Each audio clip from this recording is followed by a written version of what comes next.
शहर कायद का जिक्र कर लेते हैं। कराची में बारिश से शहर आफत ज़दा इलाका बन चुका है। शहर जौहर बन गया है। गटरों का पानी उबर पड़ा है। सड़कें तालाब बन चुकी हैं। ट्रैफिक जाम में फंसे लोग भी परेशान नजर आ रहे हैं। शहरियों ने कहा कि इंतजामिया की गफलत और बद इंतजामी जिंदगी भर नहीं भूल पाएंगे।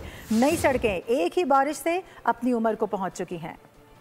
कराची में बारिश क्या हुई, गटरों का पानी उबल पड़ा, सड़कें तालाब बन गई, अंडरपासेस नो गो एरिया बन गए। बारिश के बाद कराची की सूरत हाल किसी कयामत से कम नहीं। नई सड़कें भी एक ही बारिश में अपनी उम्र को पहुंच गईं। ट्रैफिक जाम में फंसे शहरियों का कहना था कि ताउम्र ये एहसास नहीं भूल पाएंगे। बारिश के पानी ने गलियों और शाहराहों को डुबो दिया। निकासी आब का निजाम बुरी तरह नाकाम हो गया, जिसने इंतजामी दावों की कलई खोल दी। शहर कायद की बारिश एक बार फिर सवालिया निशान छोड़ गई। आखिर कराची को बार बार बारिश में डूबने से कौन बचाएगा?